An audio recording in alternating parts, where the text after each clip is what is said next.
देश और दुनिया की तमाम छोटी और बड़ी खबरों के लिए हमारे चैनल को सब्सक्राइब करना न भूलें और बेल का बटन जरूर दबाएं। नमस्कार दोस्तों, स्वागत है आपका देश लाइव में और आपके साथ मैं हूं आशिमा त्यागी। दोस्तों फिर हाजिर हूं एक महत्वपूर्ण विषय पर आपसे संवाद साधने के लिए। तो आज का मुद्दा बेहद गंभीर है दोस्तों। क्या कभी आपने सोचा है कि भारत की राजनीति में घोटाला शब्द, जी हां, इस शब्द ने चुनावी हथियार का जो रूप है कब और कैसे ले लिया। एक समय था जब मनमोहन सिंह के नेतृत्व वाली सरकार पर 2G, कोयला और अगस्ता वेस्टलैंड जैसे आरोपों की बाढ़ आ गई थी। अखबारों की हेडलाइंस, टीवी स्टूडियो की डिबेट्स और 24/7 ब्रेकिंग न्यूज, जी हां, इन सब ने एक ऐसा माहौल बना दिया था कि मानो देश का सबसे बड़ा आर्थिक अपराध हो चुका हो। लेकिन सालों बाद अदालतों के फैसलों ने इस कहानी का एक अलग पक्ष जो है वो सामने रखा, जहां कई प्रमुख मामलों में अभियोजन अपने आरोप साबित नहीं कर सका। तो आज मैं क्यों इन तमाम बातों का जिक्र कर रही हूं, मैं वो आगे आपको चर्चा के माध्यम से बताऊंगी। लेकिन मैं चर्चा में आगे बढ़ूं उससे पहले आप लोगों से अपील, इंसाफ की आवाज को बुलंद करने के लिए और सच्ची पत्रकारिता के लिए हमारा यानी देश लाइव का सहयोग करें। साथ ही डिस्क्रिप्शन में दिए गए लिंक को ओपन कर ज्वाइन बटन दबाकर आप हमसे यानी देश लाइव से सीधा जुड़ सकते हैं दोस्तों। तो दोस्तों चर्चा को आगे बढ़ाते हैं और समझने की कोशिश करते हैं। जिस आर्थिक घोटाले का जिक्र यहां पर हुआ और देश भर में उसकी चर्चा भी हुई, फिर अदालतों के फैसले से वो किस तरह से शपथ ली, वो सब आपको बताती हूँ। तो सबसे पहले बात करते हैं 2G स्पेक्ट्रम मामले की। ए राजा से जुड़ा 2G स्पेक्ट्रम आवंटन मामला 2010 से 11 में सुर्खियों के केंद्र में रहा और उस समय नियंत्रक और महालेखा परीक्षक यानी कैग की रिपोर्ट में संभावित जो राजस्व हानि का अनुमान लगाया गया, जिसे मीडिया ने लाखों करोड़ों का घोटाला कहकर पेश किया। लेकिन 2017 में दोस्तों विशेष सीबीआई अदालत ने कहा कि अभियोजन पक्ष आरोप सिद्ध करने में विफल रहा और सभी आरोपियों को बरी कर दिया। अदालत की टिप्पणी थी दोस्तों कि ठोस साक्ष्य प्रस्तुत नहीं किए गए और ये फैसले उस व्यापक नैरेटिव से बिल्कुल अलग था जो सालों तक जनता के सामने रहा। जी हां, सालों तक। कोयला आवंटन और अगस्ता वेस्टलैंड, ये अगला पहलू। कोयला ब्लॉक आवंटन पर सुप्रीम कोर्ट ऑफ इंडिया ने 2014 में कई आवंटन रद्द किए, कई प्रक्रिया को अवैध ठहराया। लेकिन हर मामलों में आप देखिए, हर मामलों में आपराधिक साजिश सिद्ध होना अलग प्रश्न था।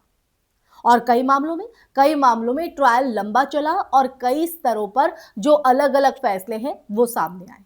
अगस्ता वेस्टलैंड हेलीकॉप्टर डील में भी सोनिया गांधी या फिर तत्कालीन प्रधानमंत्री के खिलाफ जो है प्रत्यक्ष आपराधिक दोष अदालत में सिद्ध नहीं हो सका। आरोप और राजनीतिक बयानबाजी अपनी जगह रहे, पर न्यायिक प्रक्रिया की अगर हम बात करें तो न्यायिक प्रक्रिया का परिणाम अपेक्षा से बिल्कुल अलग निकला दोस्तों। और इन मामलों ने यह प्रश्न खड़ा किया कि क्या मीडिया ट्रायल ने न्यायिक प्रक्रिया से पहले ही जनता के मन में फैसला सुना दिया था।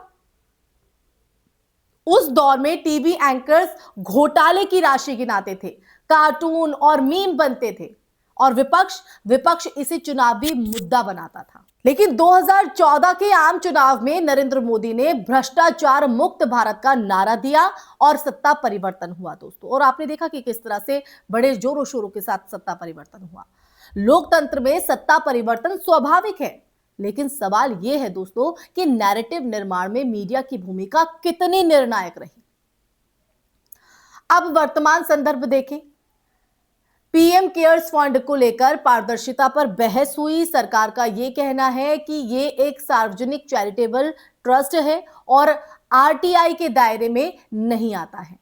आलोचकों का यह भी तर्क है कि प्रधानमंत्री इसके पदेन अध्यक्ष हैं और सरकारी संसाधनों का उपयोग हुआ, इस्तेमाल किया गया, इसलिए ज्यादा पारदर्शिता अपेक्षित है। और इसी तरह ब्लैक मनी और लोकपाल नियुक्तियों के मुद्दे भी समय समय पर उठते रहे दोस्तों। लोकपाल की नियुक्ति अंततः 2019 में हुई, पर आलोचक ये कहते हैं कि ये जो वादा है, ये वादा देर से पूरा हुआ।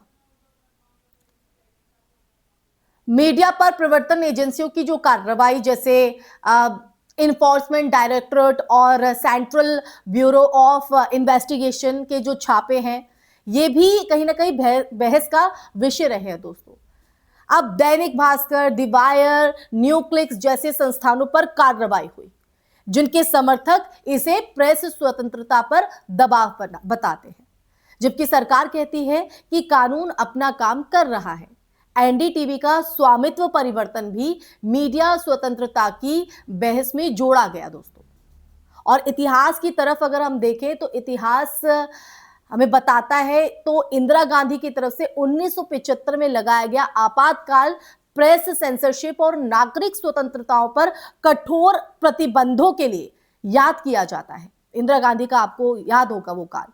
और आज के हालातों की अगर हम बात करें या तुलना करें तो उस कालखंड से की जाती है आज की तुलना। कुछ लोग ये कहते हैं कि वर्तमान में औपचारिक आपातकाल नहीं है, पर संस्थागत दबाव के नए रूप यहां पर जरूर दिखाई देते हैं।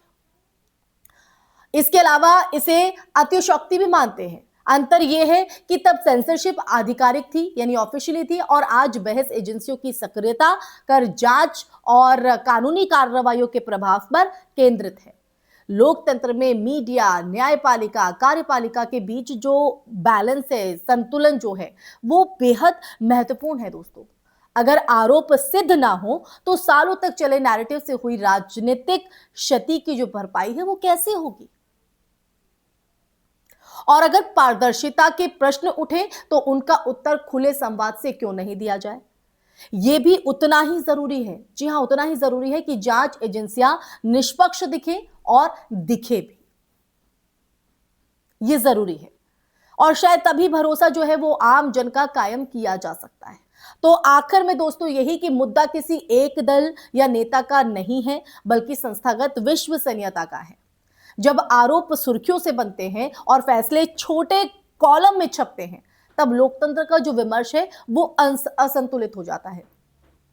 हमें यह तय करना होगा कि हम न्यायालय के फैसलों पर भरोसा करेंगे या टीवी स्टूडियो के शोर पर।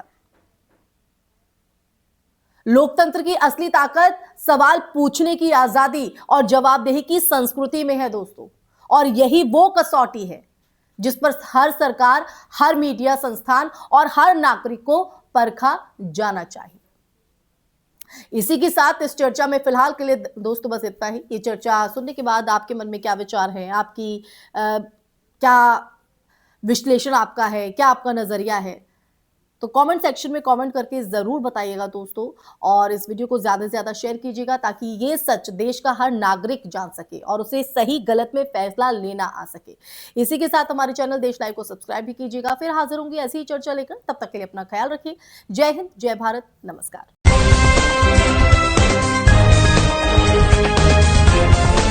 देश और दुनिया की तमाम छोटी और बड़ी खबरों के लिए हमारे चैनल को सब्सक्राइब करना न भूलें और बेल का बटन जरूर दबाएं।